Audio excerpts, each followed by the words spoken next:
So this video is basically an updated version of the presentation we gave to the NALB 3 months ago. That was back in February. We're now in mid-May. I want to be clear about the purpose of the original presentation to the NALB. We were asked, me, Ryan, Chance, and Gabriel, to present our perspective on the issue of cultural misappropriation in the Mankind Project.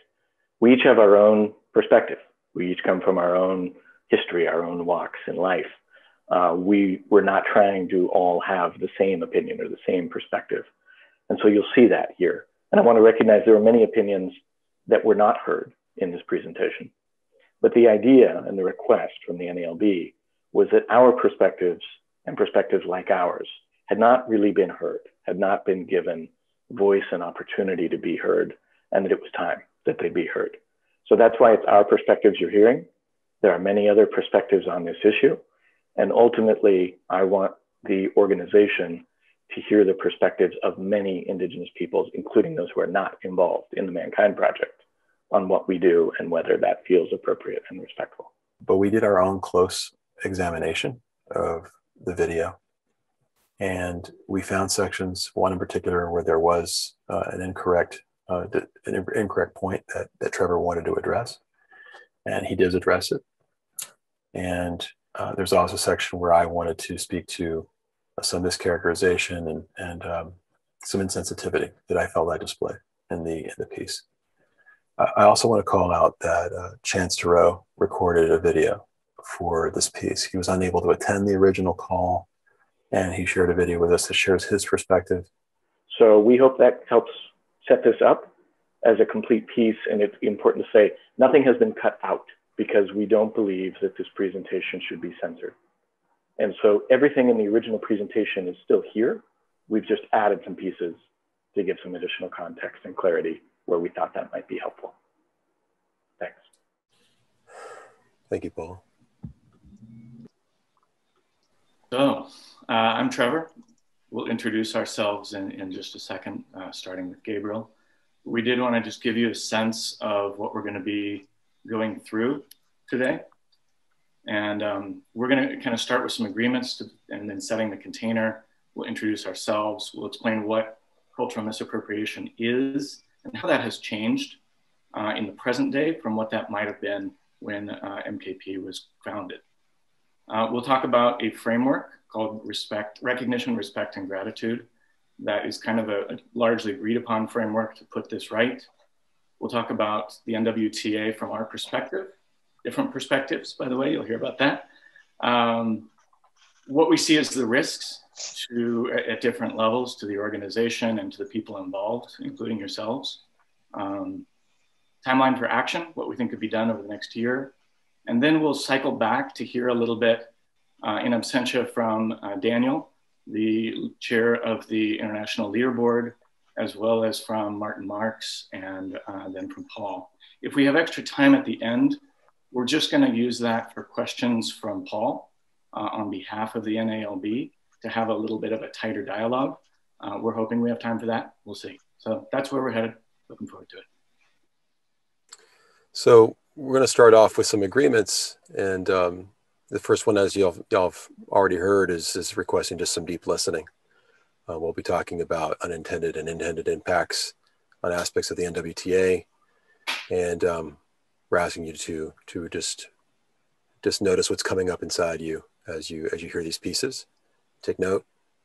The other thing we're going to ask you to do is envision looking at this entire situation from a different perspective. Think outside of your own experience. We'll offer you this from our perspective, what it looks like to us, and kind of give a sense of what we think it likely looks like to other, particularly men of Indigenous background. So just encouraging you, you've seen the NWTA 1,000 times, try to see it differently over the course of this presentation. And I think the other points have been already conveyed, that we're not going to have a time for a debate. We were invited here. We've invested hundreds of hours to look at this issue, speaking with dozens of initiated brothers, working directly with full leaders and consulting with co-leaders and LKSI brothers and members of the MKP community, local leader bodies, and impacted peoples. So what we're sharing here is deeply informed by this work and also in the individual lives and backgrounds of Gabriel and Trevor. All right. So to get us started, I want to get us to sink in a little bit to where we are. I'm going to run a modified process that is commonly used in a lot of social justice work, which is called land acknowledgement. And it's something I would encourage the Mankind Project to really think about using in most, if not all, of our different teachings. This is a little complicated by the fact that we're on Zoom, so we're all on different land. But I've seen this run a couple of times in the last year, so I'll do my best here. I want you to just take a deep breath, really feel your feet on the ground, feel down through the floor, into the earth, into the soil, into the rocks, into the history of the specific spot where you are right now. And as you think of the history of this spot where you are right now, I want you to think about the indigenous peoples who were on this land for thousands of years before the arrival of colonists. I want you to try to feel through your feet into the land the process by which indigenous peoples lost control and so-called legal ownership of the land that you're currently standing on. How did that come about? What's the history that took place right on the land you're on now? Think about where those indigenous peoples are now. Think about their situation now. And raise your hand now if you are confident that you know whose land you're on and what their current situation is. If you don't know whose land you're on or what has become of the people whose land you're on, think about how you are in a system where even knowing this is optional. And I will add, incredibly rare. Very few people in the United States and in North America know whose land they're on or the current situation of the people whose land they're on. And then really feel into who has power and privilege in this system, the system in which even knowing that is rare. How have you benefited from this system and at whose cost? And the other thing I'll add, we were hoping, of course, to do this workshop in person. And I understand normally the North American leader body would be meeting on a property you call the land of my grandfathers. And I just want, maybe we'll get a chance to do this someday there. I think that would be beautiful. But really reflect, if you look back thousands of years, whose grandfathers is that really the land of? And how does MKP help the descendants of those grandfathers? So with that, welcome. Give gratitude to the land that you're on with all of the complexity that got you to there. All right, we're gonna introduce ourselves. Gabriel, why don't you kick us off? Sure. Bonjour, ndeno imagana duk, makwa ogama indígena kazo, makwa dodem makumkong, ndun jaba, ani, wabarang jaunang, yuedenang, yigabianang, bonjour, pingishmuk. My name is, my Anishinaabe name is Bear Chief. I'm the Bear Clan. I'm from the Odawa peoples of Wikwemekong, Manitoulin Island, Ontario. My given name, the Christian name that is Gabriel Peltier. I identify as an Anishinaabe man, a Nini. My background in MKP is I was brought in quite some time ago up in Lake Forest by William Rossiter. He's a great man. We were going to beach meetings there. I was living in the basement of Peter Leach's house with Eric Treese, and that's how I ended up in MKP. And this matters to me. I don't have the time to go into why this matters to me, but it has a lot of impact as to how things went during that NWTA for me, and the confusion that set in, the internal unrest. And it matters now. It's always mattered, and it's mattered to a lot of people that have tried to be here with you to talk to you about it, have never been given the opportunity to do that. So I want to acknowledge them, those people, that haven't had the opportunity to be here to do this. And I acknowledge the Salagi people where I'm hailing from right now. The Cherokee people, I have quite a few of the friends with them in this place, you know, and the gratitude that I have. And that's it for me. Thank you, Gabriel. Good to see you, man. Good to see you, Trevor. All of you, it's good to be here. Thank you for having us.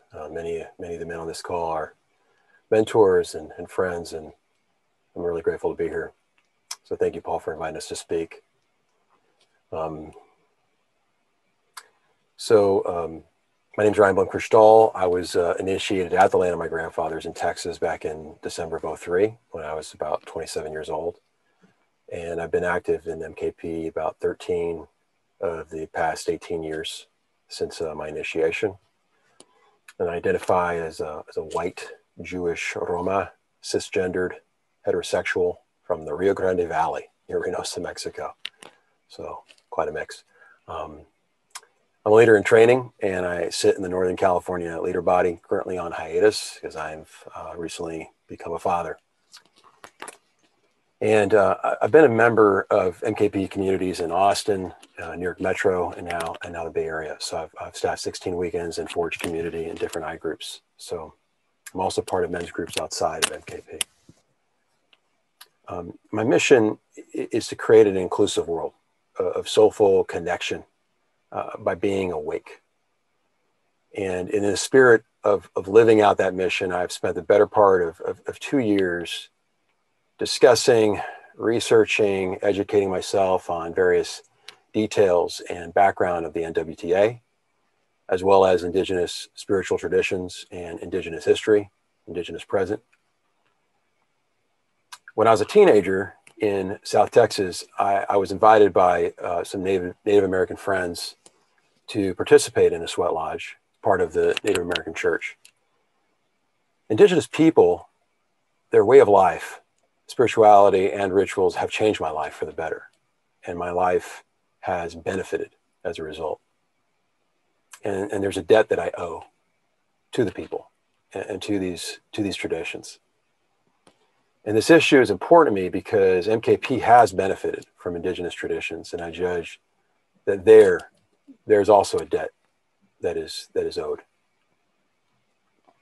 And I joined MKP because I was suffering and I wanted healing. I wanted to raise my consciousness and the consciousness of others. And I care about history. This issue to me, matters today because I deeply care about history. I care about the legacy of things, how words, how rituals have meaning and weight. And this matters because I want to be a part of an organization that tells the truth. And in my judgment and in my experience, MKP is not telling the truth and is not in integrity in regards to cultural misappropriation. And as a result, my participation in the project is in jeopardy. And that brings a lot of sadness for me, and anger and grief. And as leaders of the NWTA, you are also leaders in MKP and in the world. And I'm here to advocate that MKP take bold steps to get in right relationship with representatives and communities of indigenous nations and walk the walk of intercultural respect. So thanks for hearing me. That's all I got. Thanks, brother. So I'm Trevor. I'm originally from the Wind River Reservation in Wyoming. I'm of Shoshone background as well as white background. So I'm a very mixed background. I am not an enrolled tribal member. There's a whole mess if you want to dig into understanding how that works.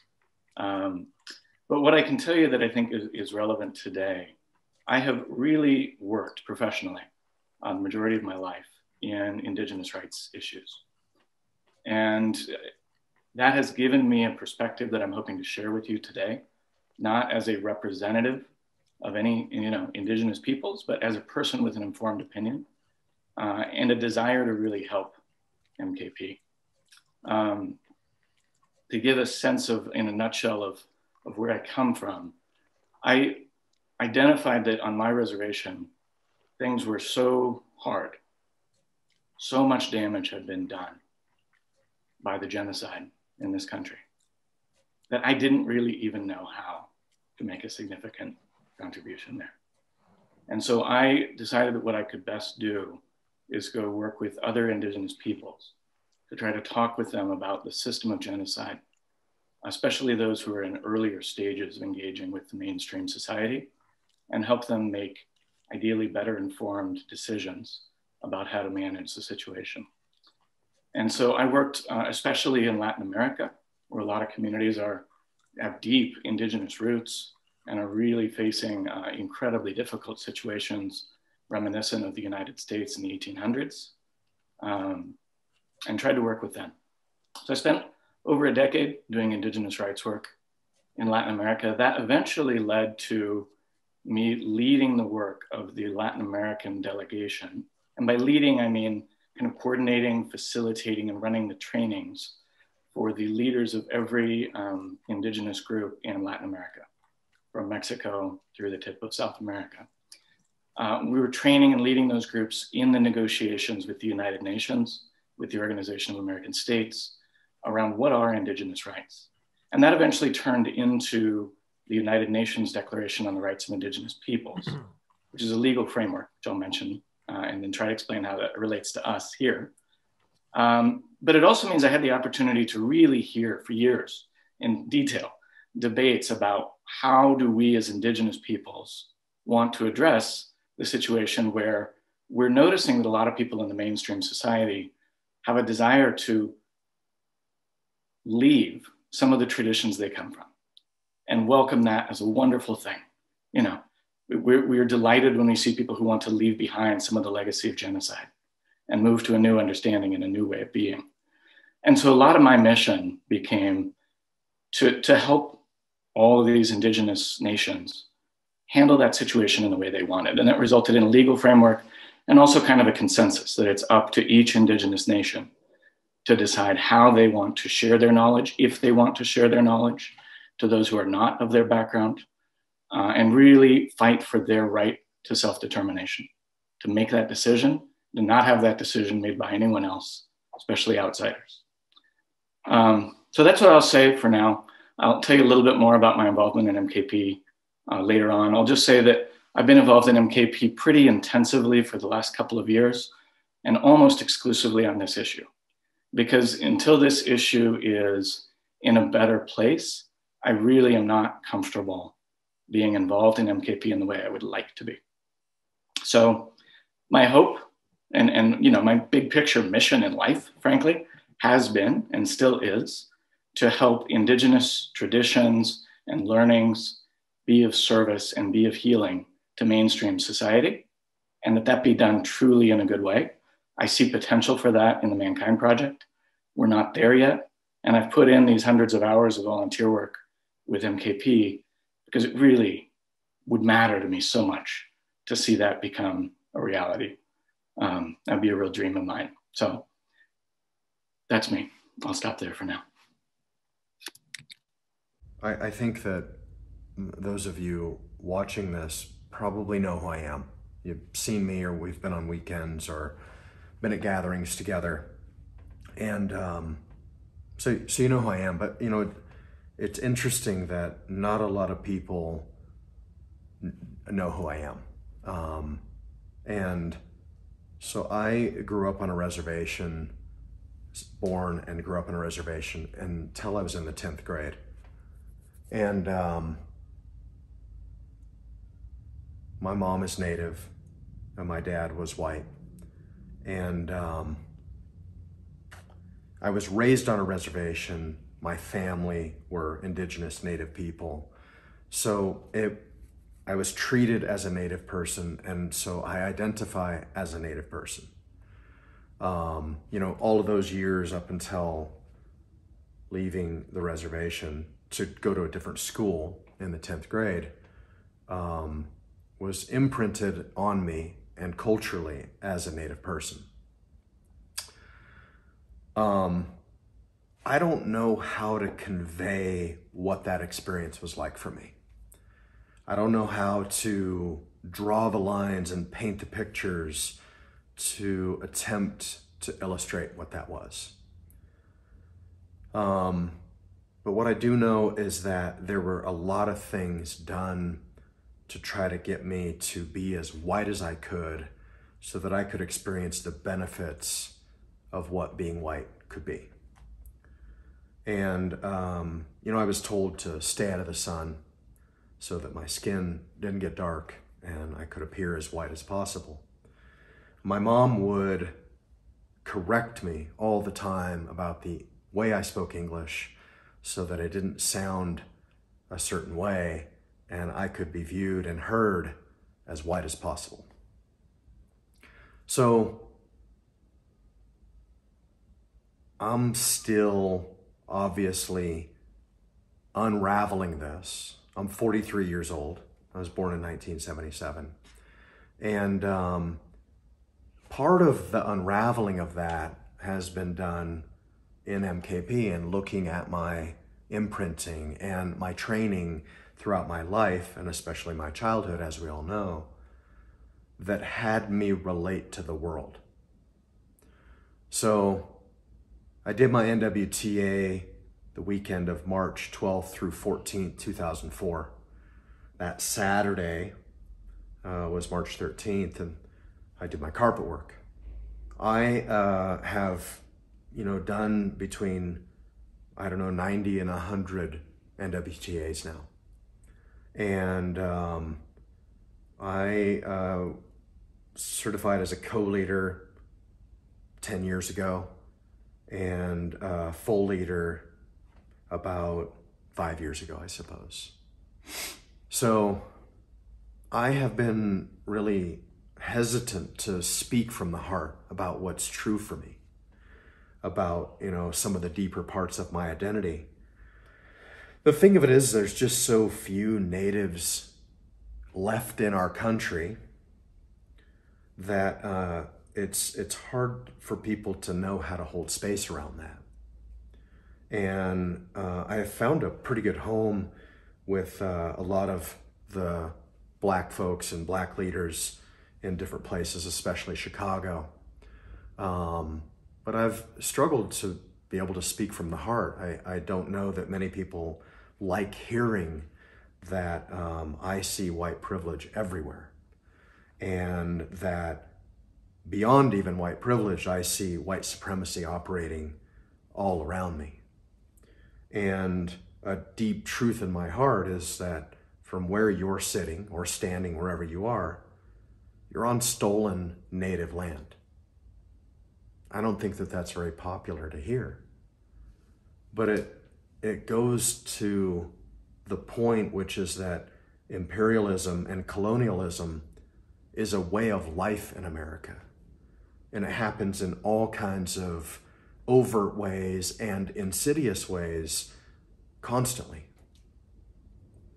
So I believe I have a pretty broad perspective about what it's like to be Indigenous, what it's like to be a part of the Mankind Project, and also what it's like to be a part of NWTAs and initiation. So what I want you to know is that I think that most of us all want the same thing. I think that we all want to grow and create a place of an integrity, a container that has integrity, where others can grow too.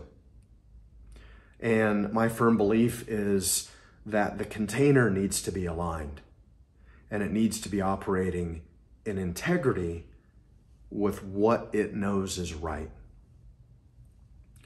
And a very simple but very clear and poignant quote from Maya Angelou is, "Do the best you can until you know better. And then when you know better, do better." I think that that's one of the things that we know in the Mankind Project and in our circles and in our communities and in our relationships, is that most things are unconscious. They're in shadow. But when we get them out of shadow. Sometimes there's things that are so ingrained and such bad habits that we resist changing them. And it takes courage, and it takes fighting, and it takes knowing that what's right has to be done. So I think that once we bring them into the conscious mind, we're obligated to do something about it. And I think that's what's going on right now is we know that some things are not aligned. And I think there's some people that are not sure if they're willing to hear the call and to do what in their heart they feel obligated to do. So I've never felt good about several different things on the New Warrior Training Adventure, especially the Sweat Lodge. It was boggling to me to see Sweat Lodges being conducted, and it just never sat right with me. The adoption of it as a practice, as a spiritual practice, as a doctrine and dogma in an organization didn't make sense to me. And it didn't make sense to me from what I'd experienced and learned growing up. But at the time when I came into the Mankind Project in my 20s, I was desperate. I was desperate for the technology that we all know exists in the Mankind Project around shadow work and about learning how to communicate and what our needs are and how to get those met. So I was willing to do the mental and psychic gymnastics to contort myself, to make certain things okay and look the other way and try to get what I needed. To be the best person I could be, which I didn't learn as much on the reservation.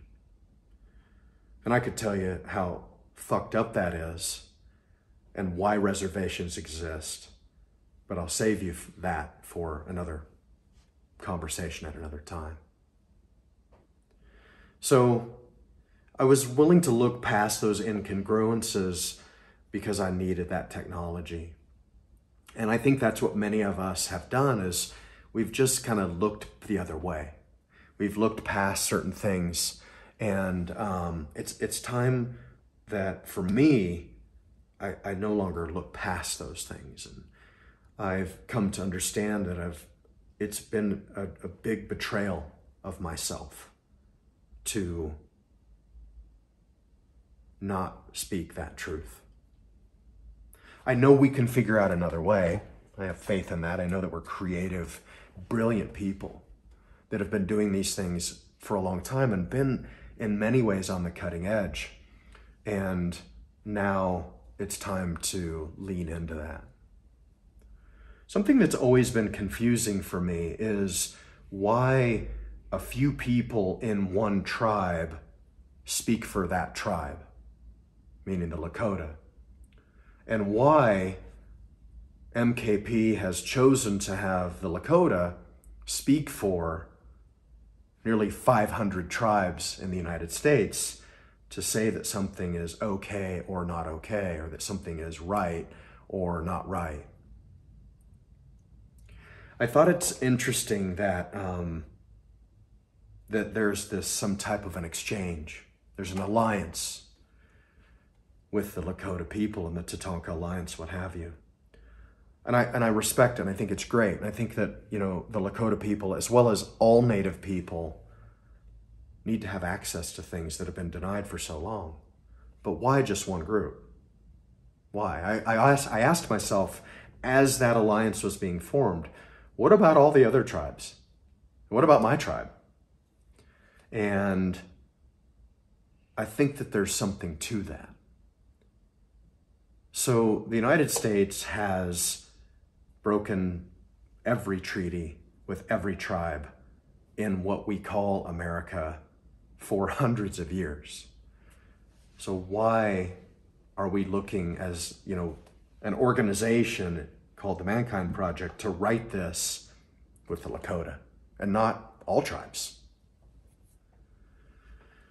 So I've led weekends in Australia and New Zealand and in South Africa, and I've led them in other places as well.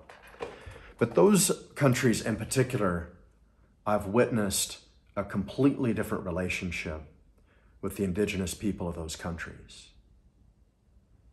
And it's sad to me that those countries are outpacing us in America in getting it right with the relationship that they have with the original inhabitants of the land that they live on, and that's not happening on the land we live on here. Not in general, and not in the Mankind Project. So I'll say that again. MKP nor America is doing anything to gain much traction in gaining a right relationship with the original inhabitants of the land that you're standing on. And the land that you're standing on is stolen. Stolen land.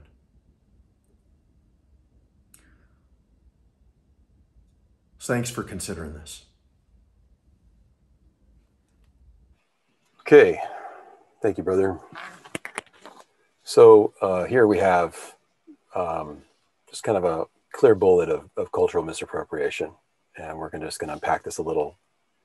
That it describes a one-sided process where one entity benefits from a culture without appropriate permission, without equal power or fair exchange. And to go deeper into that, at its most basic, cultural appropriation means to take something that belongs to someone else for one's own use.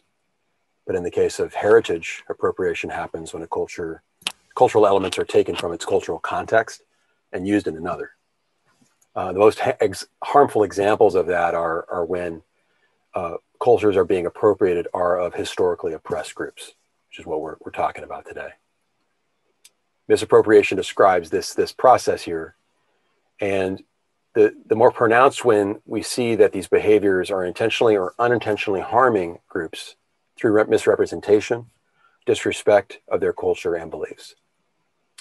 And cultural misappropriation feeds this idea that the benefits of indigenous spirituality are for everyone, and therefore all people are allowed to consume, and in some cases profit as they wish, without any historical and ethical context.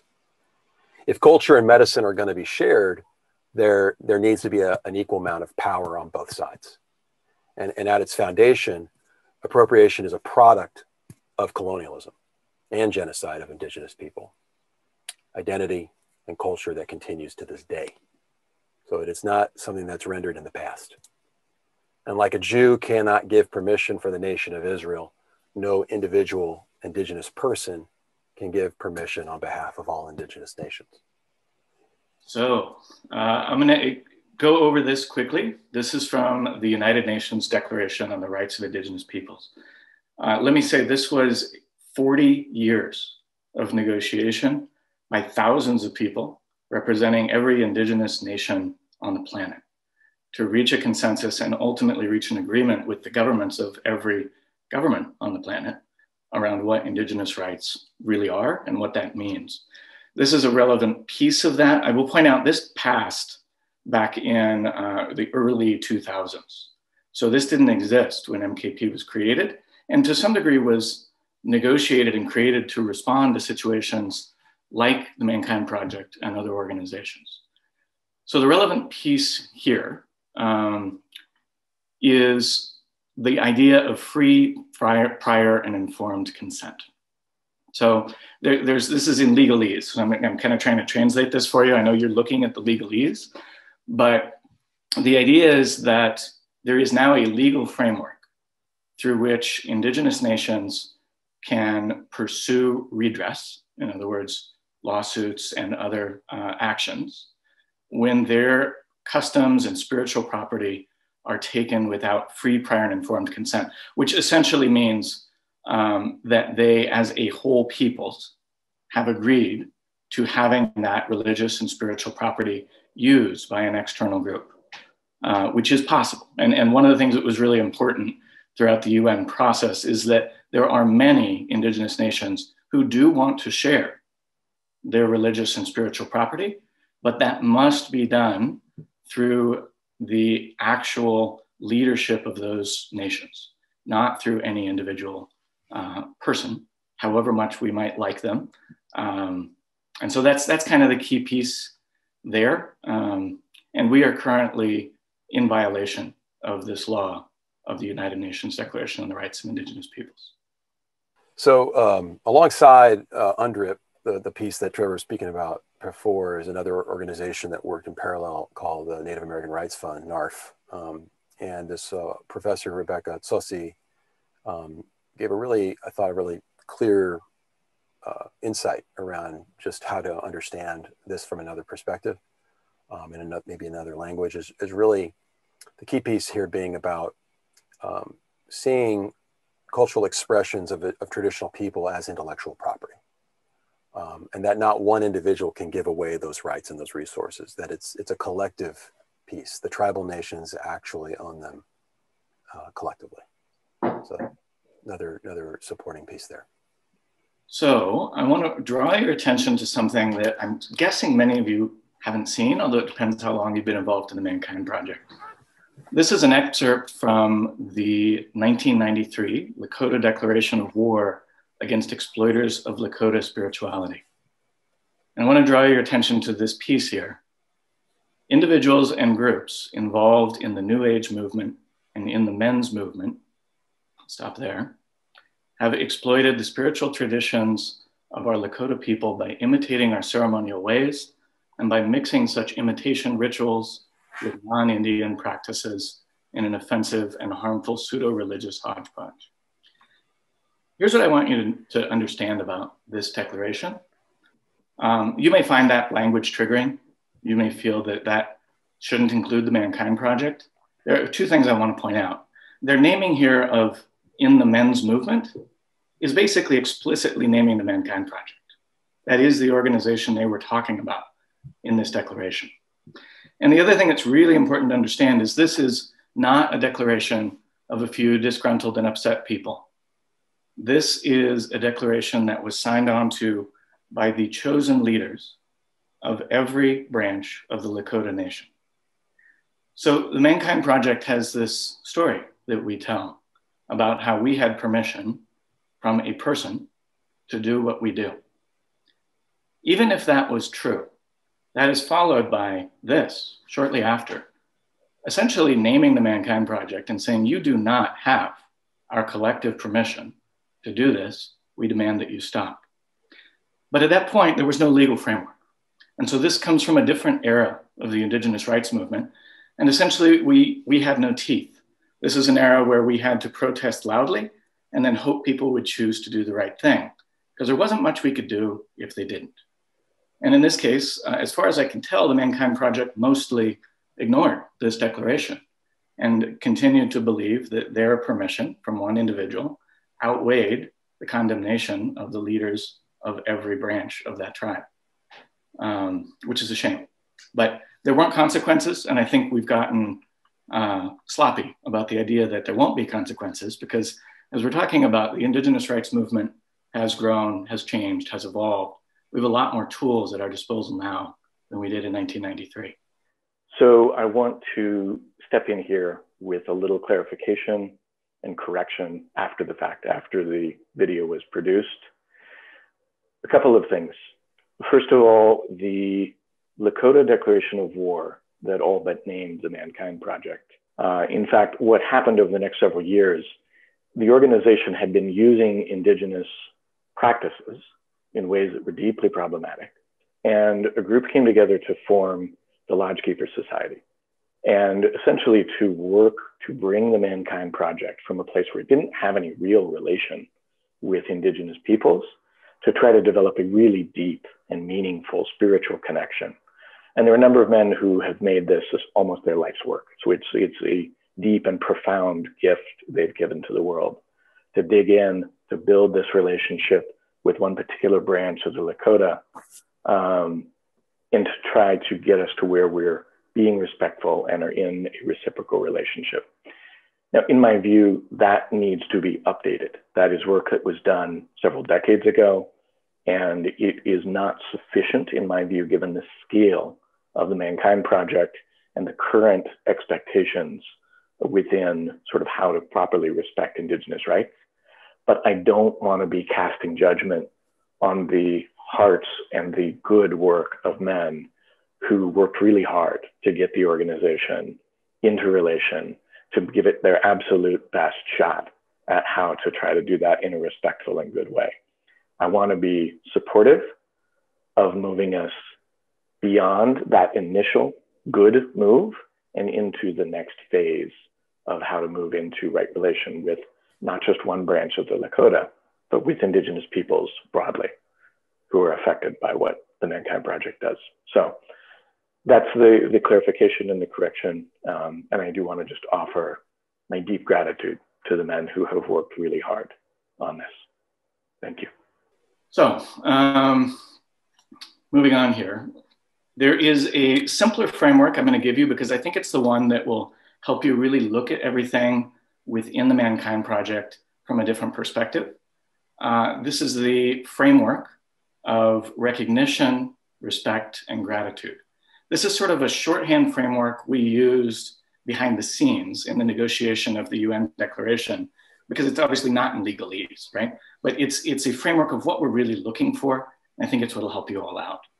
So the idea is, this is what, if you're going to be using an Indigenous tradition, this is what you need to be able to answer to in the affirmative. Are you giving recognition to that Indigenous tradition or framework at the outset? Are you engaging in the tradition in a way that the owners of that tradition would consider respectful? And are you giving back to the owners of that tradition in an appropriate and proportional way, equitable way? So that's the framework I'm going to encourage you to think of as we look at the NWTA. Is recognition being given that this comes from an Indigenous framework or teaching or concept? Is the tradition being done in a respectful way by everyone involved, not just the leaders, but our participants engaging in it in a respectful way? And are we as an organization giving back to the collective ownership of these traditions in an appropriate and equitable way? And what I'll add is that what occurs on the NWTA does not occur in a vacuum. The rites and rituals conducted on the NWTA they do set the tone. They model what's permissible in the wider culture of MKP, and it models what's permissible outside the context of the weekend. And this leads to unforeseen and unintended impacts that ripple out into the world that do have deep consequences. They ripple out into the culture of I-groups and into people's personal lives, where spiritual identity becomes enmeshed in what they think is theirs. And I know this because this is how I felt. Okay, so we're going to dive in, hoping that's giving you enough of a framework with which to look at the NWTA and think about what this looks like from an Indigenous perspective. We're going to obviously not have points to talk about the entire weekend. We did put together a really extensive Google document, and thanks to Martin and Francis, who are here today, who helped contribute to that process. And we're going to share that with you. Ryan, when you get a chance, put it in the chat. We'll also get you a copy of this presentation afterwards, and it has links to that presentation or paper and a whole bunch of other things. I would encourage you to read it. So we're going to give you kind of a flavor today, but really, if you want to understand this issue, read that document where we went through the entire NWTA in detail and made recommendations around where the issues were and what might be potential solutions. In terms of what has happened with that, so that was passed on to the leadership of MKP, in particular Govaker was here. Thank you, Govaker, David. And some of those things were then addressed in a rewrite of the 2020 protocols. It came out in early 2020. Some were not, some were partially addressed. And in particular, a lot of it came out with a sense that this was optional, that people had the option to continue to do things in the way that we're describing as deeply problematic, but they also had the option to do things in a better way. we're hoping to continue to work on this with you all and get this made more complete, more robust, and mandatory. The other thing I'll point out is that the Lodgekeeper Society, immediately after those new protocols came out, directed their members not to follow many aspects of the new protocols. And many of you likely received a copy of that if you're members of the Lodgekeeper Society. All right, moving on. So I'll show you this as a photo, although you might have noticed this is also what's up behind me. This might look really familiar to you. This is a medicine wheel. And this was made by my father and my grandfather about 60 years ago. It's gotten a little faded now. And there are a number of things here that are going to look real familiar. The colors, the directions, you'll notice the axis mundi in the center. There's a lot of other details we could go into. But just to kind of remind you, like, this stuff way predates the Mankind Project. And there is a lot of justification that I'm hearing that these things are universal, that they weren't drawn from any one culture. I disagree. We are specifically drawing in many areas from North American native cultures, especially the Lakota. Now, I'm from Shoshone background. We're next door to the Lakota. So this looks really similar to the way the Lakota would do it. But just want to give you that as background. You can take that down now, Ryan. Here's what I want to tell you things look like to me. So when I first came to the Mankind Project, I was really excited. This was an organization that I had some sense was really trying to do something I desperately want to see in the world, which is taking indigenous teachings and concepts, offering them back to men in a good way, so as to provide healing and evolution beyond the kind of background that they've been given. And so I came in with a lot of hope. That turned into devastation within minutes of my participation in the NWTA. What I saw, and I'll just sort of skip to what I saw over the course of the entire weekend, but I want to point out most of this I saw within the first few minutes of the first process, the first spoken process. I'm forgetting its name now. Accountability. At the very beginning, yeah. What I saw was men who were wearing what appeared to be face paint, that everybody in the audience was being asked to join in saying ho frequently with no explanation of what it means or why they were being asked to say ho. Some of the men were wearing bandanas that resembled, and other colored cloths and so forth, that resembled different indigenous traditions. The colors of the four directions were tied to a wooden staff in addition to some beads.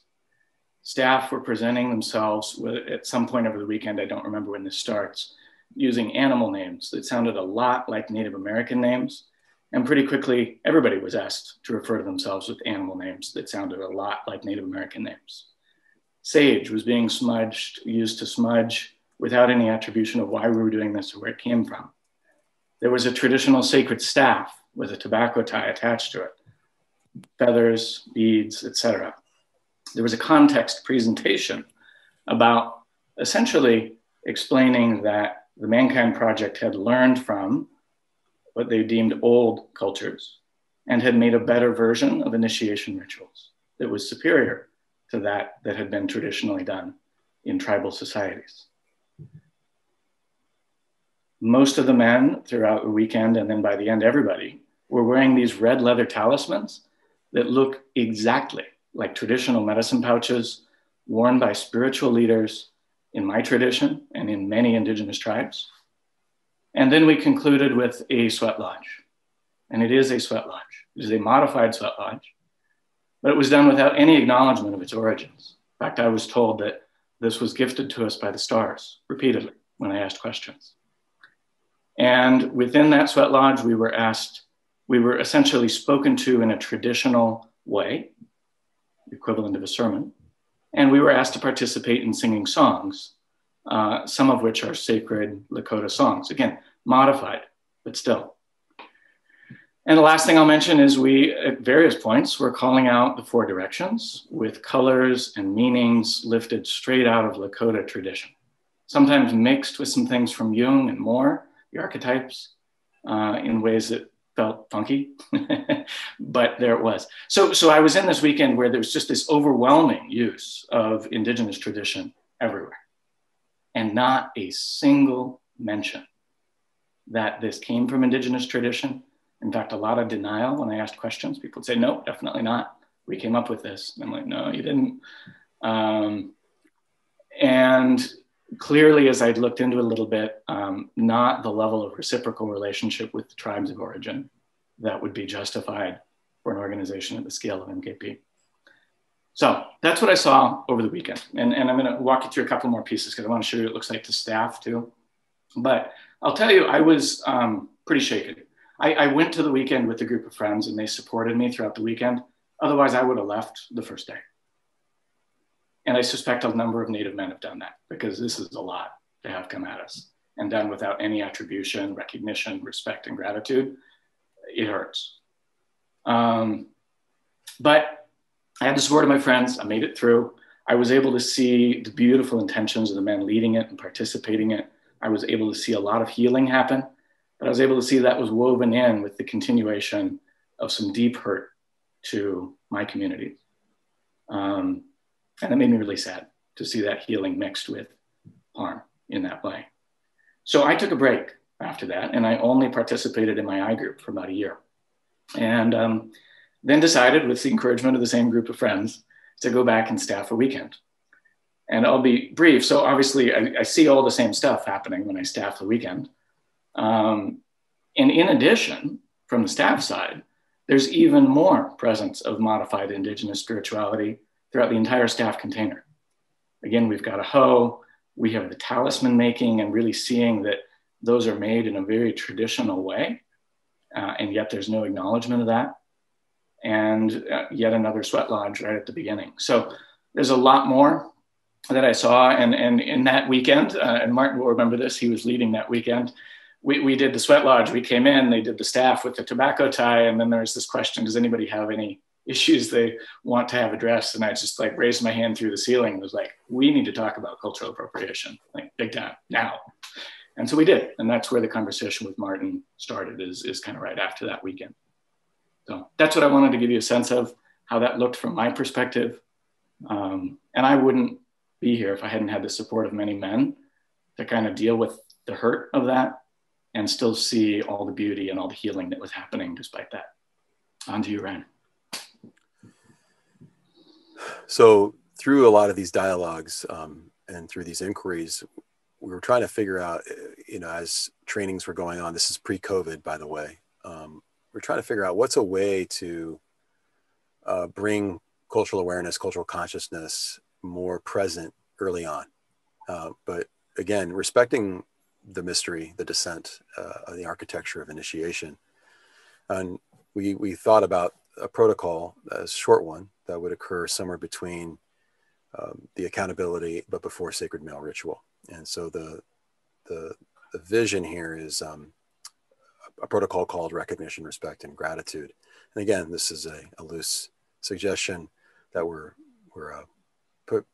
putting out there. And I want to just preface here that I know that the NWTA is inspired from a wide array of traditions, psychological frameworks, and universal concepts and different principles. But when teachings come from an oppressed group, it is especially prescient and mandatory to offer acknowledgement, respect, and gratitude.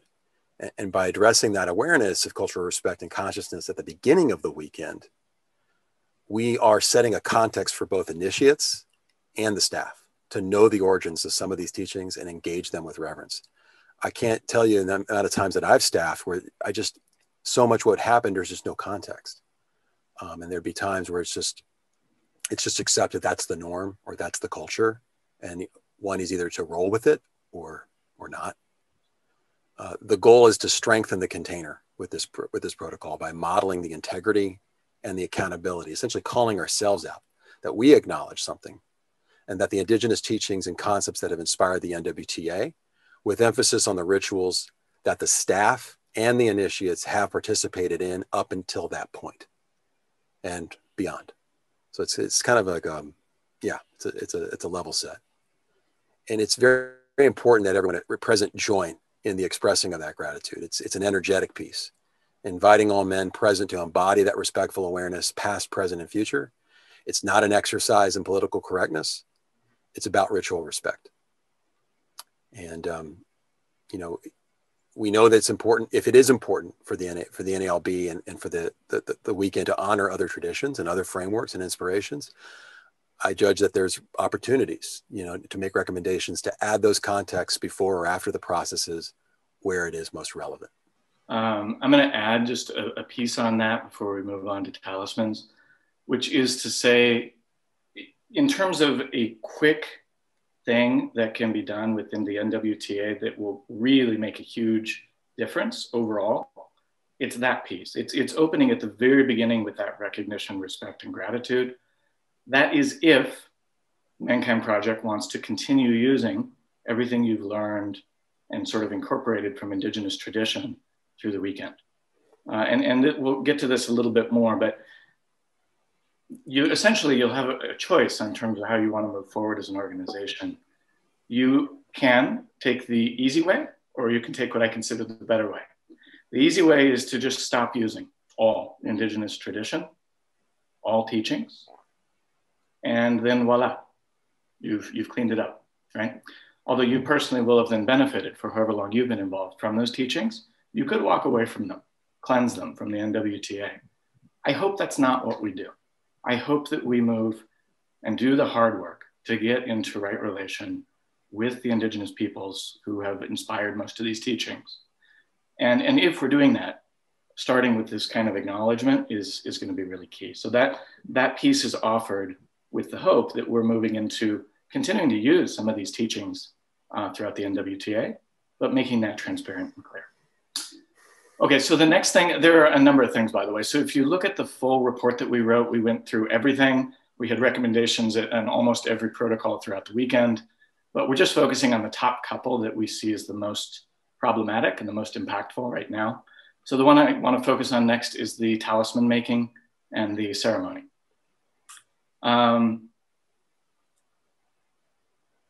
The talismans that MKP is using, both in their visual appearance and in their contents, are essentially what is called a medicine pouch in many traditions. Again, that's using English for it, so there are many different words for it.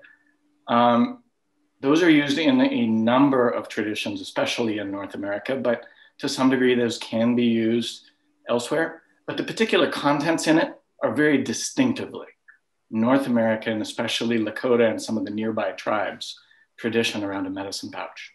And in many of the Indigenous peoples and nations in North America, the wearing of that pouch is a signifier of spiritual rank.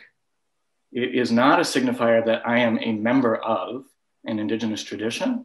It is a signifier that I am on the spiritual path of this tradition. I am on the path of a medicine man. I am on the path of a shaman. So it's the equivalent of walking around wearing, let's say, a Catholic priest's outfit or a Buddhist monk's outfit. We wouldn't do that to those traditions. We would know that that's a problem. But because there are so few Native men left, most people don't know what they're looking at. Doesn't mean anything to them. Just as if you'd never seen a Catholic priest and you saw somebody with a black and white collar, you'd be like, huh, it's a black and white collar. What's the big deal? Right? But it is a big deal to us. It's not appropriate to be wearing those. I don't know if we still, let me take a look. Yeah, so here are a couple of visuals of it. The red one on the left is the Mankind Project version of a medicine pouch, talisman. The ones on the right are from my tradition. Those are Shoshone medicine pouches. Those date back to the 19th century. You might notice they look really similar. And if you were to look on the inside of them, they would also look really, really similar. So this is something that, from my perspective, I would like to see us stop using. You know, we in the previous suggestions in the protocols, we looked at least changing the interior contents of the pouch. But frankly, again, think if we were giving people a Catholic cross to wear after their weekend, and then we told people, no, it's fine because we changed what's on the inside of the Catholic cross. So even though it looks like a cross, it's really not. That wouldn't really work. And it doesn't really work here either. it's just not appropriate to be wearing something from a tradition that we're not really from, certainly have not achieved that rank in. I will point out, I have not earned the right to wear a medicine pouch, and I might never. And so I won't wear the one from MKP, and I don't wear one from Shoshone tradition because it's not mine to wear, just as you won't wear the outfits of spiritual leaders from your traditions, right? All right, Ryan, anything you wanted to add on that one? I mean, I think you brought the point home. If I were, in our conversations, like we imagine what it would be like to attend an NWTA, but the symbol to honor the hero's journey is not a red leather bag, but a hexagram. But I know it as the Magen David. This is what I wear around my neck. And I would just be fucking confused. I would be like, what do you mean it's your hexagram symbol? And I think with this correlation, it doesn't need to be beat to death here. I think it perpetuates appropriation when we don't understand the context, we don't understand the history of certain symbols.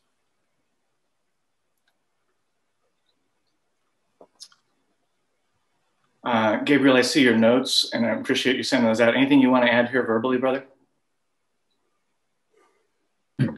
No, just the insidiousness of many of those traditions. I spent 7 years on the North Shore in a Jewish community of Highland Park, and you would never think of appropriating another culture's tradition, especially for a men's ritual deep dive into themselves of authenticity, of trying to reach a different place. It's anyhow. Thank you. All right, moving on. This might look familiar too. This particular sweat lodge is from the Crow, who are my neighbors to the north of the Shoshone. And a few things that, well, actually, let's start by hearing from Ryan on this, because his perspective may be more like your journey in learning about what a sweat is and so forth, and then I can share after that, and then we'll hear from Gabriel as well. Go ahead, Ryan. Sure, yeah. Like I said, I did my first sweat when I was 17. Invited to sit with some friends for descendants from Lipan Apache and Comanche nations and members of the Native American Church. And I attended a dozen or more ceremonies before moving away from home. And 10 years later, I participated in the NWTA. And when I was in the sweat lodge, it brought me back to those early experiences. And I was young, I was naive. I didn't have a lot of knowledge or history. I hadn't even gone to college yet. And as a result, I embraced the way in which MKP presented this ritual. Everything about the ceremony was familiar, with the exception that the men leading it were not Native American, at least not to my knowledge. And I loved being at the lodge. There was a God-shaped hole in my life, and the culture of the lodge quenched a spiritual thirst that I was lacking, in my life. And the culture of the lodge quenched that. The religion of my ancestors did not satiate. So the culture of the LKS became a part of my identity. And I was told a story about how one man or a group of men went to Pine Ridge and received blessing from a Lakota elder. And that has allowed the proliferation of the whole subculture. The story has been shared widely and quite often, like an aura of absolution. And over the years, more and more men coming through the NWTAs are calling out, like, where did MKP get permission to do indigenous rituals? And often what's told to them is that story. So I wanted to take a moment to address what I just said. And I want to acknowledge that the tone, characterization of how what I just said could have come off or could have been heard. But what I acknowledge in myself is that I have a tendency to be very blunt, tendency to come off as very curt or short. And I can see how that can be hurtful and maybe even dismissive or disrespectful. I also want to pause and reflect on the hearts of the men who created the LKSI, the relationships there, the bonds that are there, the community that has been formed there over many, many years. And I want to acknowledge and honor that deeply. I think that the characterization of my words here can be interpreted as either blunt and possibly dismissive. And I want to clean that up because I do not want it to come off that way, even though I know it may have. So I want to acknowledge the impact of my words. I want to acknowledge the impact of my characterization there, and just really kind of slow down and really acknowledge that there's been a lot of deep, heartfelt work that has taken place over many, many years. And as Trevor alluded to earlier, when he was speaking about the Lakota Declaration of War, I do not want to cast judgment or dispersions on the hearts of men and the actions of men and the relationships that exist between the chief and men in this organization and the community that's been born of that. I think as what he was speaking to, it's the looking forward and where are the opportunities to expand it with other Indigenous nations? Where are the opportunities to create more context, more clarity? And that's really the spirit of where this is coming from, is that the story is not providing as much context as we would like to see. And it's not broadly, there's not a broader framework within the organization to form relationship with many, many nations of which these traditions are a part of. And I hope that can also be heard in a good way with respect and gratitude to the men of LKSI. I'm going to say a few things about it, and starting with the Sweat Lodge itself. One of the things I want you all to understand is the Sweat Lodge is at the center. It is often the most sacred practice of many Indigenous peoples in North America, especially. It is not universal in the way that MKP executes it. We execute it and do it in a way that is very specifically of Lakota and other related nations tradition.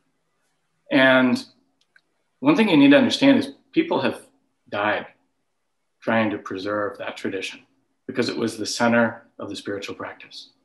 For hundreds of years, engaging in Sweat Lodge and any of the teachings around it was often punishable by law, by death, imprisonment. So the men that we saw earlier in that photo, the Crows, they were conducting an illegal ceremony. The United States had freedom of religion, except when it came to Indigenous practices. So there's a deep history here in fighting to preserve this knowledge. And we all are beneficiaries of that, the men who put themselves on the line for that. The problem with the story that we're being told around Sweat Lodge is many, but as the center of that tradition, it would kind of be the equivalent of if at the end of a men's weekend, we built a church that looked exactly like a Christian church. We listened to a sermon that sounded almost exactly like a Christian sermon, and we were invited to participate in hymns that sounded almost exactly like Christian hymns, while either being told nothing about where this came from or being told something false, that it was invented, that we'd come up with it, or that it was universal, when it was pretty clearly Christian. We wouldn't do that, right? But that's essentially what we're up to here with the Sweat Lodge. And I know many of you, like Ryan, have really connected with this tradition, have really benefited from it, have felt the healing potential it has, and want to be able to offer that to others. And I commend that. But this is really complicated. Of all the things that MKP does around Indigenous tradition, this is going to be by far the most controversial. And one of the pieces I want you to understand is you've kind of heard, I think, that we do not have the appropriate level of permission to engage in this kind of thing, given the scale of the organization. Maybe we did back in the day. I don't really want to debate that right now, but we certainly don't now, not in the context of current expectations, legal frameworks, and so forth. And I'll stop there for a minute. Ryan, go ahead. You had something you wanted to add. Yeah. As leaders in the project, I know that the leaders and co-leaders sign a covenant that you are all responsible for everything that happens on the weekend. And through various conversations, I've met leaders who've never set foot in a lodge. They don't want anything to do with it. There's almost like a culture of abdication that puts all the onus of responsibility on the LKSI to either address whatever issues are going on there. And I see like a rift of like fiefdoms. And my want is to stop that, to communicate, to bridge each other, to learn each other's worlds, and to collaborate in finding a way forward that is in the spirit of recognition, respect, and gratitude, or stop for now until something else can be done in a way that's more conscious and more all the things that we've been discussing today. But I bucket this this culture of abdication and this passing the buck. And again, you know, your leadership doesn't end on the NWTA. It expands beyond that. So my hope is that that can happen. So if you look at the report that we wrote a little over a year ago, when you get a chance to read that, you'll see that when we get to the sweat lodge, I kind of give my perspective on it, but we mostly stayed out of it. And it's because of that abdication. We were told that that was sort of separate from the NWTA. I've learned that's not really the case. You all are responsible, of course, for everything that happens on the NWTA. And so that's a problem. And what I'll tell you is that having this wrapped into the NWTA, as opposed to being done clearly and transparently elsewhere within MKP, is especially a problem, because men are paying money to participate in a workshop that involves many things, which means they're paying money to participate in a slightly modified sweat lodge being run by non-native men without any real system of appropriate give back to the tribes who really own that intellectual property. And it is a technology of sorts that has been developed by indigenous peoples. So I do want to address it more than we did in the written report. And that's to say that, and I'll go into this more in a minute, I really think it's important that the Mankind Project look at ceasing to use a sweat lodge during the NWTA, at least for now. And until we can get into right relation with the tribes. And there is a way to do that. And I will do my best to help MKP do that. And we'll outline that in a minute, so you get a sense of what that looks like.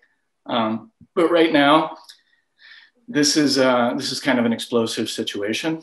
And I think you would be wise to plan on having something else that you can do instead of a sweat lodge until you're able to get to the right level of reciprocity with the tribes. And then maybe we can bring this back into the NWTA.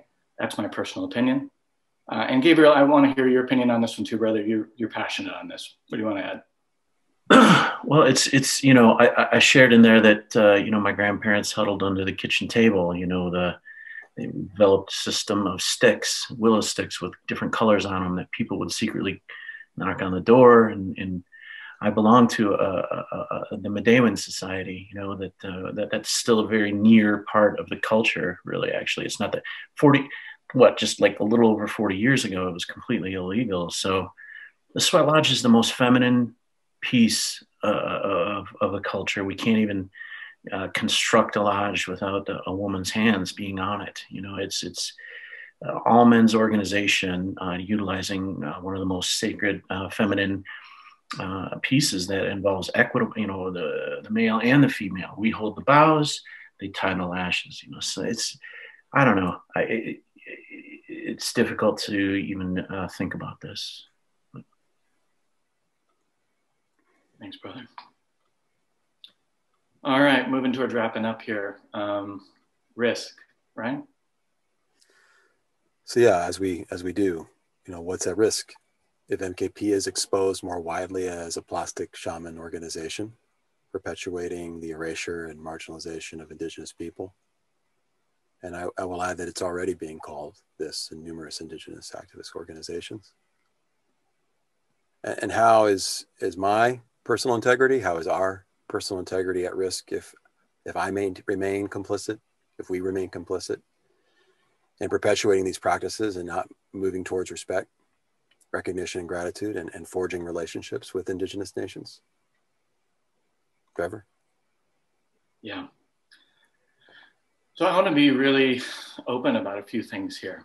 You know, for many years, I was training the leaders of indigenous nations and organizations how to use the tools that we were developing, legal frameworks that we were developing, to pursue those who were abusing their traditions and taking them without appropriate agreements. I was also working with many organizations of non-native descent, non-native background, to help them get into right relation with tribes. and be able to do these things. Because again, my mission, my hope in life is to get a lot of these deep wisdom traditions into wider circulation. You'd hear that as the consensus among the indigenous peoples who participated in the UN process, which again was kind of everybody. Not all of us, not every individual, but the majority of us want to be able to offer these traditions back as healing and also as a way to remind people we still exist, we still have value. So I've developed a lot of the tools and worked with a lot of people as to how to go after organizations that are not doing it right. And I've also developed a lot of tools around how to help an organization get to where they're doing this well. The risk here right now is huge. And I have been avoiding talking about this because you got to realize, I put hundreds of hours into this for MKP because I love MKP. I love the men in MKP. I love what we're doing here. And I want to see this go well. And so I wanted to see that the organization would address this situation simply because it was the right thing to do.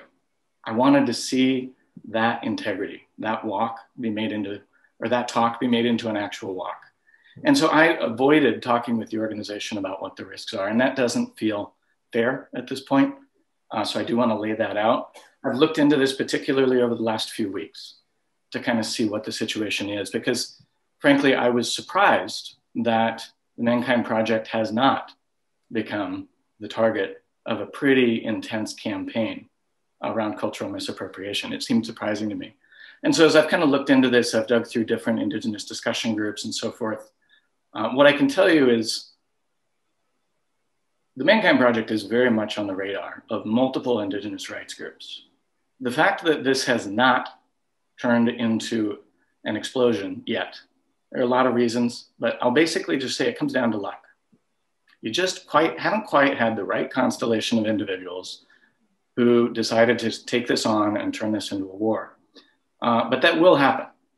It could happen tomorrow. It could happen years from now. I'm surprised it hasn't happened already, but it's an explosive situation. And what it would look like, to give you a sense, is as soon as a small group decides that it is time, and there are a lot of people discussing, is it time, or do we want to turn our attention to this? You'll be looking at a lawsuit and a massive media campaign targeting the organization, and it will be incredibly effective and painful to me and to you. I don't want to be here for that. So I want to help the organization get to a better place on this before somebody lights a match to the explosive situation we're all sitting on. And in particular, the most explosive piece, of course, is the use of the sweat lodge and the exchange of money around the sweat lodge as part of the weekend. So the risk is very real, more real than I had thought it would be before I did my research over the last few weeks. So we've meditated on a proposed action plan, and this is again just a vision, putting something out there on paper just to get something started, so we can feel like we can move into some next steps as we wrap up here.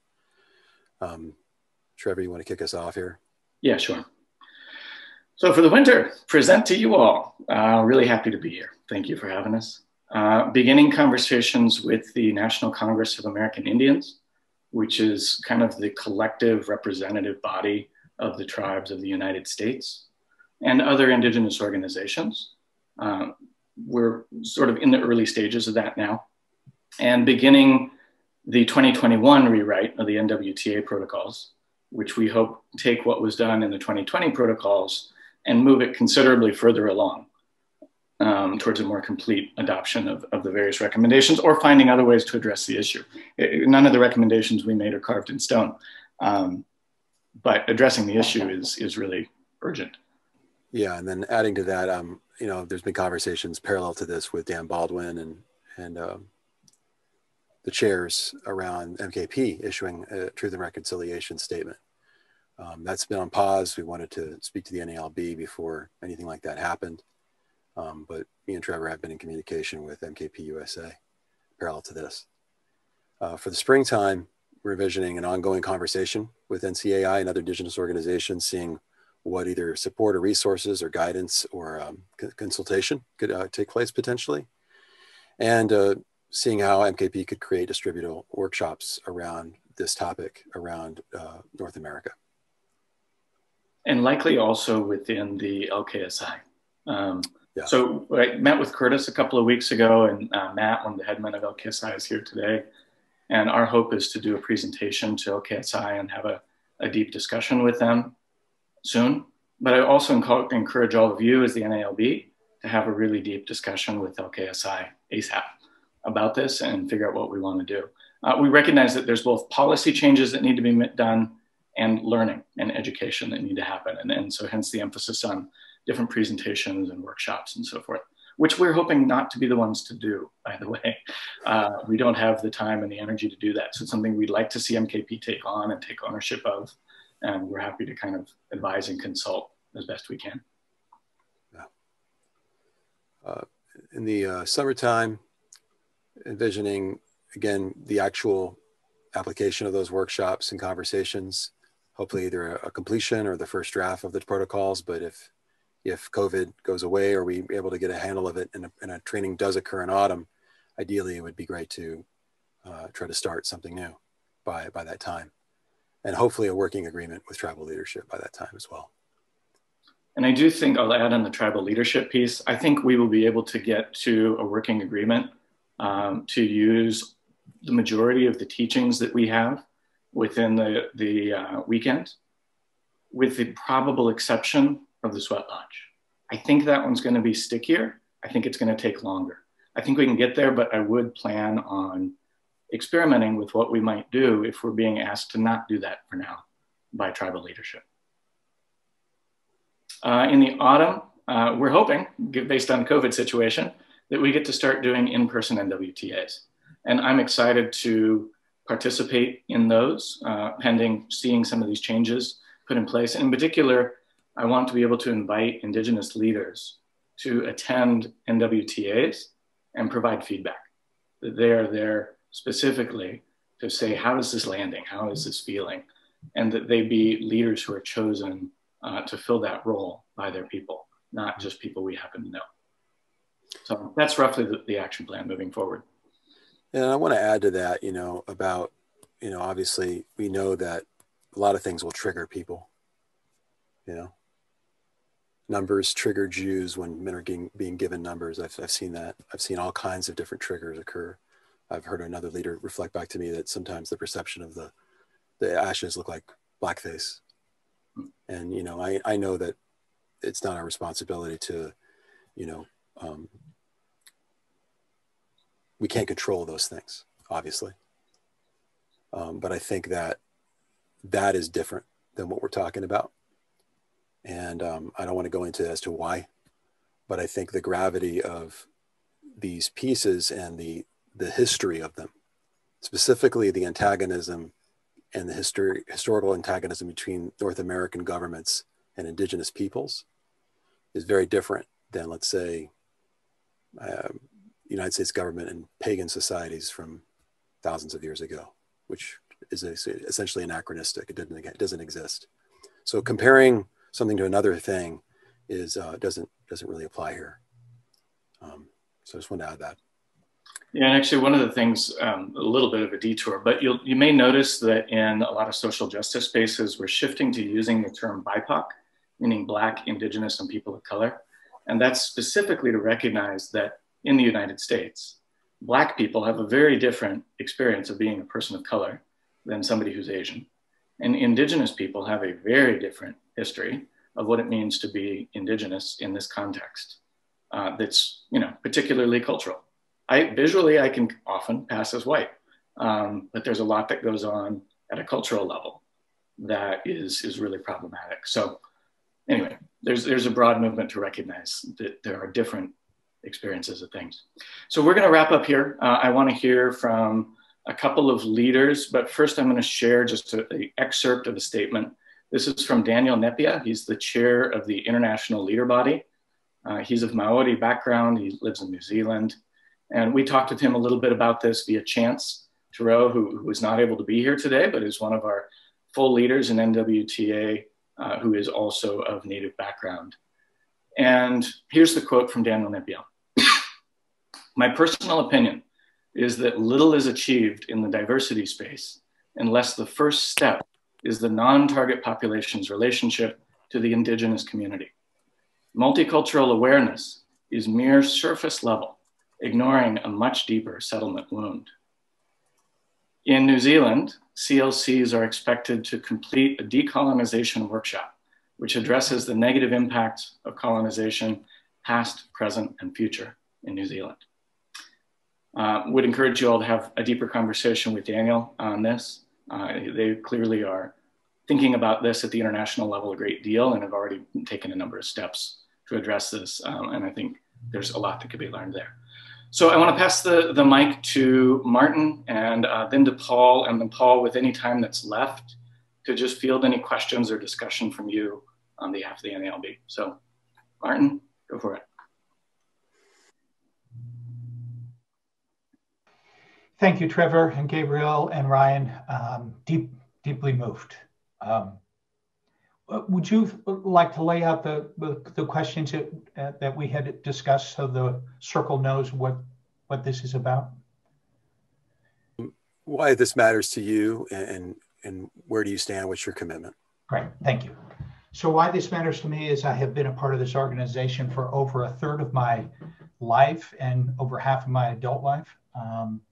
Done a lot of trainings, led a lot of trainings all around the world, and watched the Mankind Project grow institutionally over the past 25 plus years in its starting place of one of the founders who basically said, if you're gay, bi, trans, this is not the place. We don't want you. It's not the place. And going from that to an awareness about that, to the last number of years in the awareness of Black men and men of color, and into Thomas Griggs and all he did in terms of multicultural work, and now into intercultural work. We cannot, in my judgment, we cannot at an organizational level not do this work. We have been growing and awakening to our shortcomings and continue to look at them and continue to work our way through them. And this, without a doubt, I think Daniel expressed it beautifully, this must be done. And not only if it's not done will it pose potentially huge problems, but it's time. And while I continue to lead New Warrior Training Adventures, I have a couple of commitments. One is I will always be open and available to engage with any of you certified men and any men for that matter in the Mankind Project in what might be a very challenging conversation around this topic. And more importantly, how are we going to adapt this New Warrior Training adventure to incorporate our awareness of the issues that we now must look at and add the protocols that we need, adopt the protocols that we need, whatever are the next steps to be taken. This is not optional any longer. This is what we must do. And the next thing that I commit to doing is in any weekends that I'm asked to come and lead, from the very beginning, I'm going to talk to those community about what the protocols are, what's been happening, what are we doing on your weekend? Are you aware of these pieces? Are you aware of the shifts?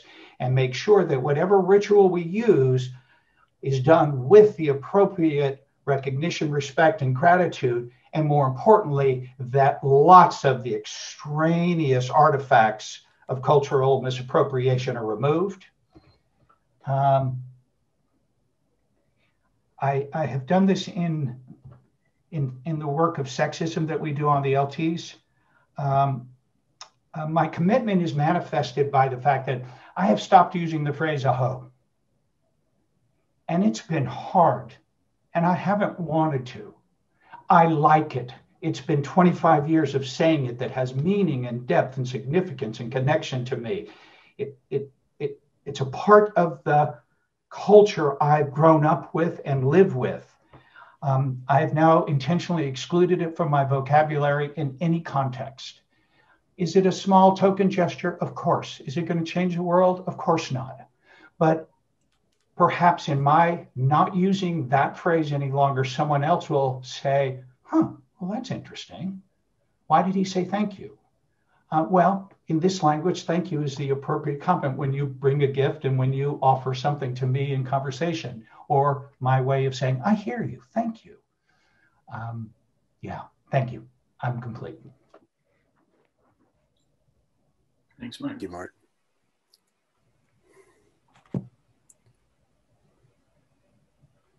Paul? Yeah.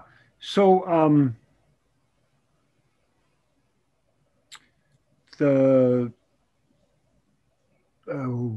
blocking on my two questions. So, I'll follow the framework, Ryan, 1 second. Why does this matter? Why does this matter to me? So, well, so first of all, thank you all for listening to them. Thank any of you if you felt combative internally and sort of sat there with it. Thank any of you if you felt like this has nothing to do with me. I'm not really interested in this part. I only do this other part. So the essential piece why this matters to me is, so I did my weekend in 95, and I think I've been complicit. I've been complicit buying into the idea that we have permission, and that's what somebody keeps telling me, and that I've even used that word. And I think that that's not okay anymore for me. And it's the complicitness, and I think it's no accident that this is the year people talking about allies and all of that. But this is a huge piece for me that just feels, I was sick to my stomach when I first met the two of them. And with Gabriel, by the time I connected with him, it was just a no-brainer to me that as leaders, we have to find something to do in this part. So that's the combination of things. So this is important to me because I've been complicit. It's also important to me, it's because I've acknowledged that in many respects, I hold the men who are part of the LKI International at arm's distance. And partially I do that because I just haven't been wanting to get into the battle because I feel like it would be a battle. And yet I'm mistaken about that. I had a wonderful conversation just yesterday about this from the LKSI perspective, but I've been just complicit in silence, and that's the piece. And so I don't feel I'm as complicit now around issues of orientation. I'm trying not to be as complicit around race, but I fall complicit in that all the time. This felt to me like at such another level of just silence that was just unacceptable to me. So that's why this matters to me. And I was sort of thinking as they were going on, wondering, how's everybody feeling about this? And how many of you are just thinking, this has nothing to do with me? Because that's how that's how I've taken this. It's like, I don't have to worry about this. So I want us to worry about it. I want us to worry about it as weekend leaders. The commitment I have, and maybe some of the questions for all of us is, I think some of the things we can do within the boundaries of the weekend protocols pretty easily. I think it's a huge head start that they've done with Francis and Martin and other things about just languaging things that give a lot more respect and recognition that weren't there. I think that's stuff we can start doing. And many of us on weekends already do things. Many of you don't use ashes on the face. I don't do that. Things like what Martin's doing. I think we can start influencing that part on the weekend.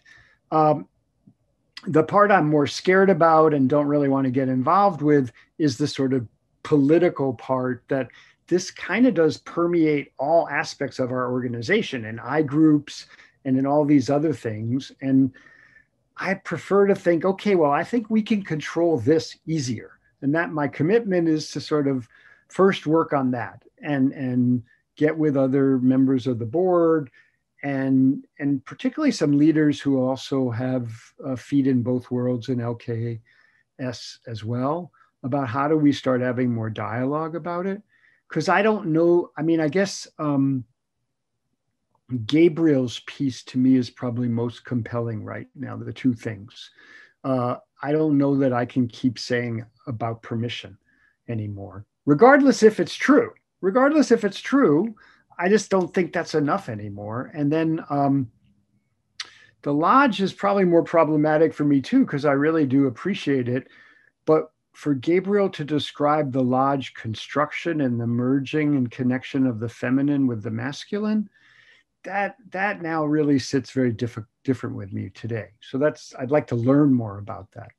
But my commitment is for us as leaders to start talking about it. And as the weekends roll out, what are some things we can start to do in fixing the protocols? The protocols are already being shaken to be more US, the ones we're working on. And maybe this is the opportunity where we don't have weekends going on to really dive in and look at some of the things that the LKS has already sent us, because they've also given ideas about things that would be in keeping with this. And we haven't sort of put them all together.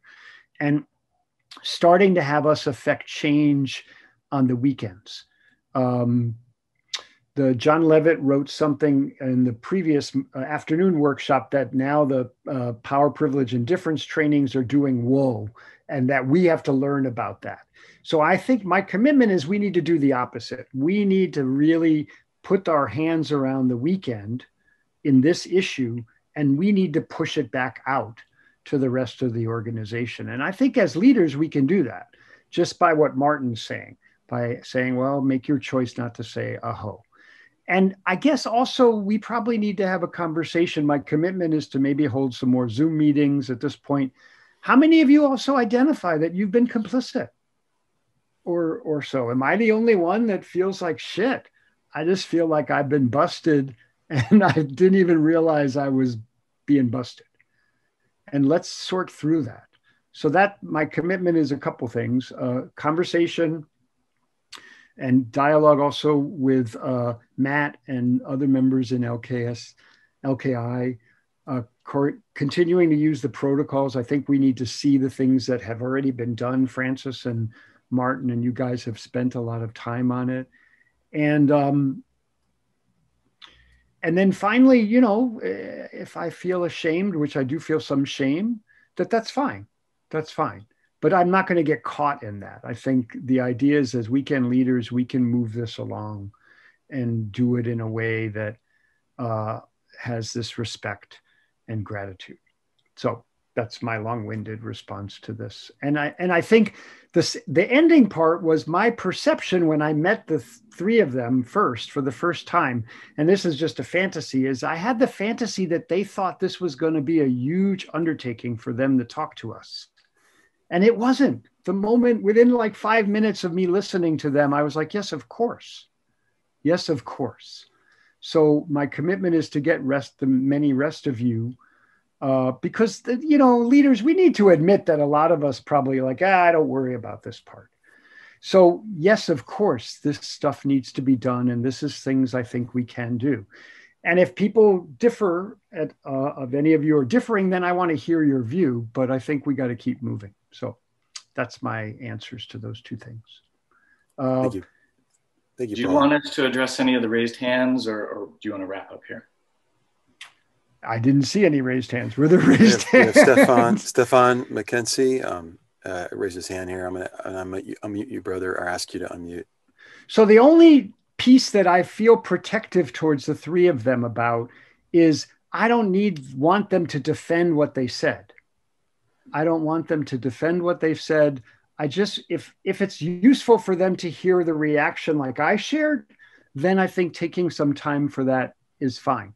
Understand that we as a leader group, I think, have to come up with where we want to go. So Stefan, is that enough of a disclaimer for you? But anyone else who wants to talk? Paul, my judgment, there is no defense for what they've said. That is what it is. So, there's so much. I've shed some tears. I've been fucking hella complicit. Someone told me that someone gave us permission and I was. Oh. Well, hold on. Stefan, you're muted. You accidentally got muted for some reason. Sorry. Go ahead and unmute again. Is it not letting you? Okay, hold on. There we go. All right, now allow me. Someone gave us permission, and even though it didn't felt right, I was like, okay. My first co-lead, Trevor, came to me very gently, very sweetly, and pulled me aside and told me these things. And I had so much going on as my first co-lead. And then later on, I think at the end, I pulled him aside and had this honest of a talk as I could have with as much information and power I had. And he gave me a sheet of paper that I still have with all the things. So wait for them to think it was going to be hard to come to us. It's no surprise when I've seen him come to several people and they've shunned him. This is my judgment and this is actual data. Pushed him, yeah. Pulled him aside.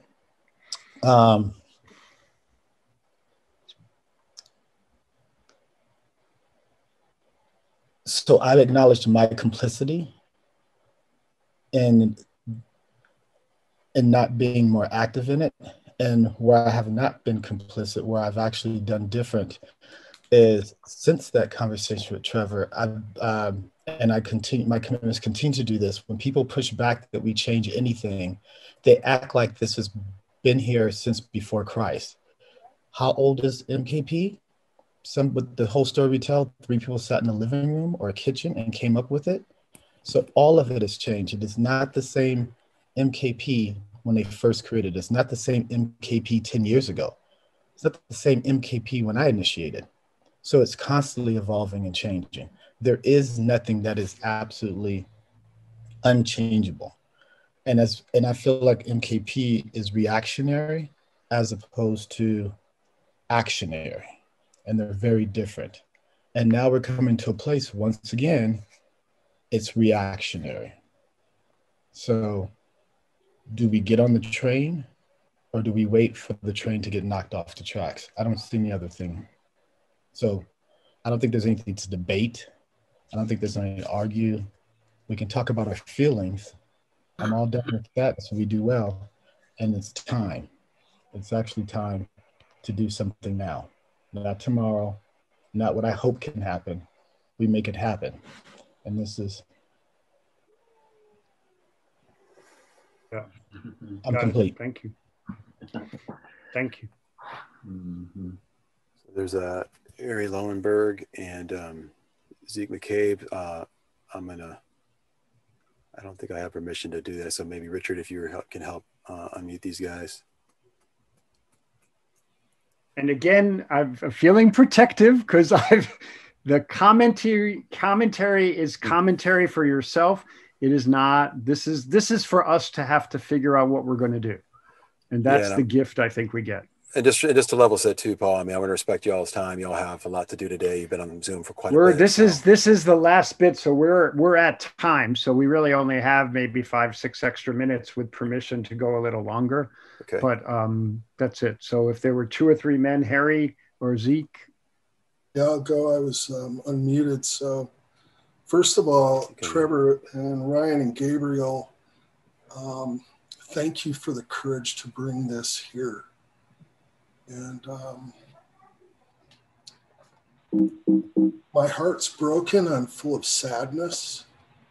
I am complicit. And, you know, I know that a lot of my beliefs come from story, and they often turn into truths for me. What I want to offer you is my willingness to be a part of the conversation and to find a solution with you. I'm deeply grateful for what this path has given me. And even though I realize now I didn't have complete permission to be on this path, it's been life-changing, and I want to be part of the evolution. I want to be part of the solution. I'm in. Yeah, well, this is Harry. Thank you so much, Gabe, Stefan, and everybody. I completely agree. My question is from here, how should I go about talking to other men in MKP that care deeply about this path? So I'm looking for some guidance going forward from this meeting. Thank you. Can I say one thing? This is Gabriel. Yes. Am I unmuted? Yes. Is please do not use the methodology of voyeurism to learn about what this is from other people. It's a methodology that they've utilized in MKP, and they call it the fishbowl method. I've talked about this with many indigenous people, and they're like, I would never. It feels like rape. It's a voyeuristic approach to learning about something from other people. Please don't you use this method. But that's just my want, knowing I might not get it. Thank you. Thanks. Jesse's the last one, just in the interest of our time. So, well, I just wanted to thank you men also for the presentation, and it really hit me, my complicity with this, because I did ask the questions and then I accepted the story. But specifically, I want to thank you for laying out a pathway for us to get out of this. I mean, I know that took work, and it's very clear. So it's really up to us, as an organization and as a leader body, to move this forward, because you've laid out what we need to do to move ahead. So thank you for that, because that was a tremendous gift in my opinion. Thank you. Well, thank you, brothers. I appreciate you listening, and I'm gonna send out the links to this deck and to the recommendations that we collaborated on with Martin and Francis. So deeply appreciate all of you. And then actually, Ryan, if you'll send them to me, so when we close this, I can send them out. And then please stay. So, I think as a closing, thank you for letting me bring these men in to present. Jeffrey Goldwasser, if you're still here, thank you for continuing to say, I got to listen to them. I got to listen to them. And just thank you for having a whole day of hopefully useful things. I mean, I think we've probably approximated what could have been at Land of My Grandfathers had we were there. I think the last piece I guess I will leave around this is that I don't think it's any accident that we have a Black Lives in MKP agreement that took probably 20 years to get sort of here. And now we have an opportunity with other groups to sort of, as leaders, push this forward with a plan. And it may not look exactly like what's laid out, but my commitment is to keep bringing this up so that it's not just swept under the rug. So we're going to have more. The plan is we'll be planning more meetings around some of the things we've talked about for the past morning and then this afternoon sessions. And if there's other specific things you want us to do this year while we're still not doing NWTAs, let us know and we'll keep going. So thank you all for registering and being part of this, and stay in touch. Thank you. Bye.